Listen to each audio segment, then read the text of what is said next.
disordered eating drives Jonathan to continue. There's 3 triggers to when I binge. There's a boredom, hunger and stress. I'm quite obsessed and I can't get it off my mind to the point sometimes I get headaches, so I just can't stop thinking about it.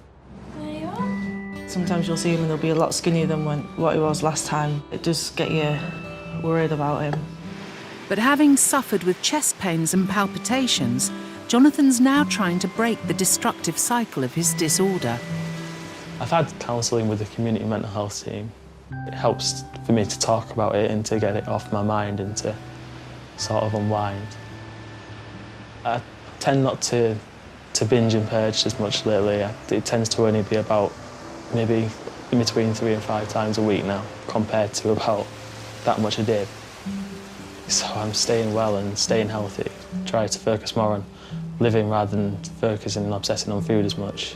Recovering from an eating disorder can be a lengthy process. It's a tough path and sufferers often have episodes of relapse as part of the journey, but it can eventually happen. A year on or 2 from now, it'd be nice just to be stress-free and to not have to worry about what I'm eating and to have a structure to my life. If you think you or someone you know might be showing signs of an eating disorder, find out more at channel4.com/supersize.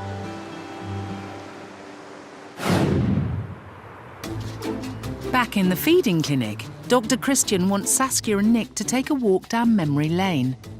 Oh wow, you look so cute. Have a cheeky grin. Yeah, I can see that. To see if they can pinpoint where their weight issues began.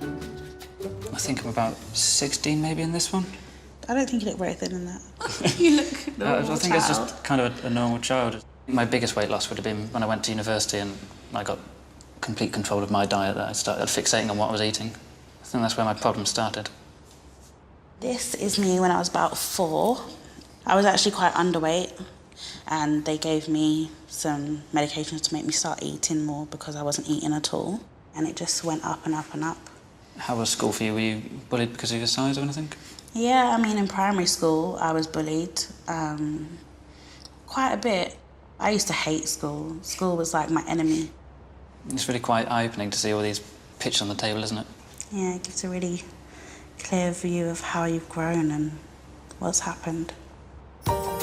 Now that they've got a better understanding of where their issues with food began, how will dinner go down? It's chicken all round. Saskia's serving up double helpings of spicy casserole and rice, and at last Nick's treating her to some flavour in the form of a small portion of korma and rice. Do you think you're going to be able to manage any of that? I'm going to try. It's nice to see that you're eating something with a bit more flavour than what you normally have. It's really nice. It's quite sweet. How's it going down? Is it spicy enough for you, or is it still quite bland? It's really tasteful. It's called a Friday treat. I think you should make it a treat more often. It seems Saskia and Nick are finally enjoying each other's meals. And before they go home, Dr. Christian wants to hand over their healthy eating plans. In many respects, this was the easy bit, because now you've got to go home and do all this yourself. A lot of your help is here. Your diet plans. So Saskia, that one is yours. Nick, that one's yours. And I'm going to see you in a few weeks' time, see how you're getting on. Saskia will be on a diet plan of 2,000 calories a day, which will mean cutting down on the major sources of fat in her diet and including more complex carbohydrates, such as wholemeal bread, pasta and rice, as well as fruit and vegetables. All of this should help her feel fuller for longer. Nick's diet plan boosts his calorie intake from a measly 1,597 to 2,500, the amount needed for a healthy man, and includes starchy carbohydrates, as well as sources of healthy fats, such as nuts, seeds, vegetable oils and spreads.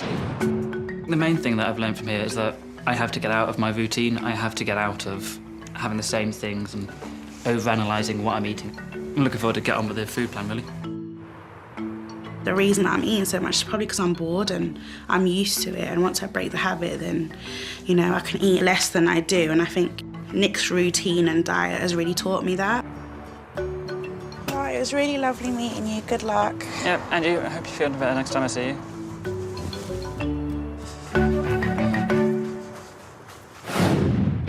Coming up, Dr. Christian's back in Evansville. So this surgery for you, this is kind of last chance saloon, really, isn't it? It is the last chance. And after 8 weeks on the diet plan, it's time to face the scales. I know I've put some weight on, but I just don't know if it's as much as I wanted to put on by now.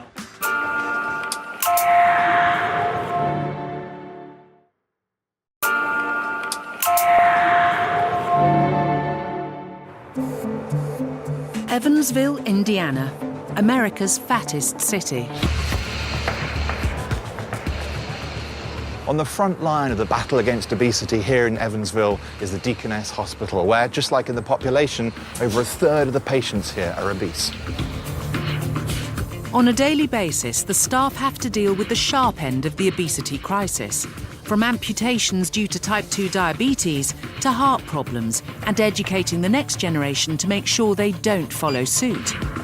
But some patients feel it's too late and resort to more extreme measures to control their intake of food. Good. Suction out. The bariatric department offers 2 main types of surgery, the lap band and the gastric bypass. At the Deaconess, they perform 3 to 5 weight loss surgeries like this a week. And in the UK, figures are rising, from 7,214 in 2010 to 8,087 the following year, up 12%. Dr. David Kohler specialises in lap band adjustments. Well, the lap band has the inner inflatable part there. That is actually what inflates and tightens down around the top of the stomach. So effectively what you do is you get a narrowing that will hold the food up and allow you to get satisfied more early. Rachel had hers fitted 4 years ago and is back for a review. I just find my stomach maybe holds a little bit more and I'm hungry still. Sometimes after a year, just a small minor adjustment will help out. Okay.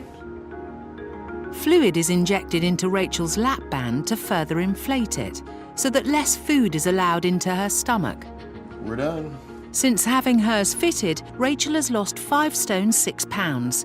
But a lap band is not a quick fix, and it doesn't work for everybody. What surgery are you having? I'm having a gastric bypass. Why have you chosen the bypass? It's the end all. I've done everything else. I've done the diets. I've done the lap band. So this surgery for you, this is kind of last chance saloon, really, isn't it? It is the last chance. James's current weight is 25 stone 6 pounds.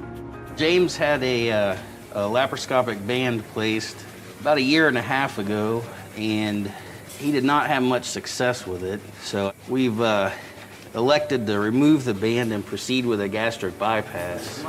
Unlike the lap band, which can be removed, a gastric bypass is non-reversible.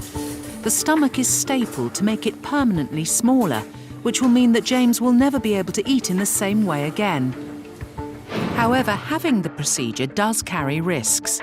The death rate is about 1 in 200 operations, and around 20% of patients regain much of their weight within a few years. For James, however, the procedure has been a success, and he's lost 4 stone 2 pounds to date. It's made it very clear that the complications of being obese are very undesirable. The answer is just not putting the weight on in the first place.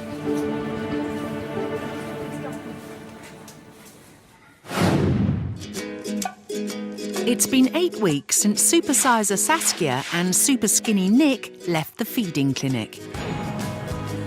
And now it's time to find out if they've been faithful to their diet plans. I'm a bit anxious about getting on the scales. I know I've put some weight on, but I just don't know if it's as much as I wanted to put on by now. Just kind of want to find out. How have the last few months been then?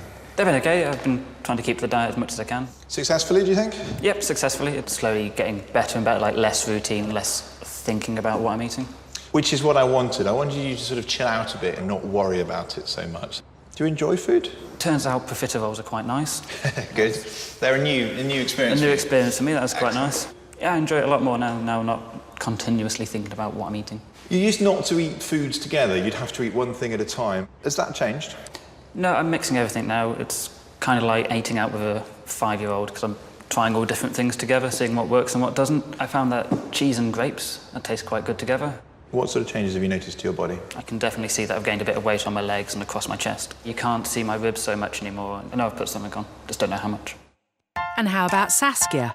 Well, a sudden personal problem meant she couldn't come back to catch up with Nick, but we spoke to her instead. She has managed to lose half a stone and is going to carry on with the healthy eating. Well done, Saskia. And I wish her all the best for the future. In the meantime, Nick. And I just want to tell you, big happiness for you, because you've done fantastically well. And I'm really, really pleased. Phenomenally, you've put on a stone in weight in just over a couple of months, which is amazing. How do you feel? Great, that's what I wanted. More importantly than that, you've put on 2 inches around your chest. Nice. And 2 inches around each thigh. So I'm delighted, Nick. Well done, congratulations. Thank you. When Dr. Christian told me I put on a stone, I was so happy and relieved that I've done it. The extra inches that I've gained is quite good, because before I was just scrawny and thin, but not quite so much now. I've managed to put on a stone, I've met my target, so I'm going to leave a happy man. Next week, a Supersize cheese addict swaps diets with a Superskinny health food fanatic. That's lovely. And there's friction in the feeding clinic. It just doesn't seem to make sense to me to eat something that you know is not really healthy. I think if I was in your position, I'd think I would try a little harder. Dr. Christian hits the airwaves in Fat Town, Evansville. You could cut out 500, 600, 700, 800 calories a day just by changing the nature of the dressings and sauces that you use. And Supersize is sent stateside for a shocking taste of what could come. My kidney doctor told me by the age of 54, I could be dead. And I'm 48 now. A little bit of poetry about Postman Pat. Brian Bedondi gets creative in the States. Face Jacker at 10. Becoming a poet with a learning disability is wooing with his words. Extraordinary singletons looking for love. The Undateables.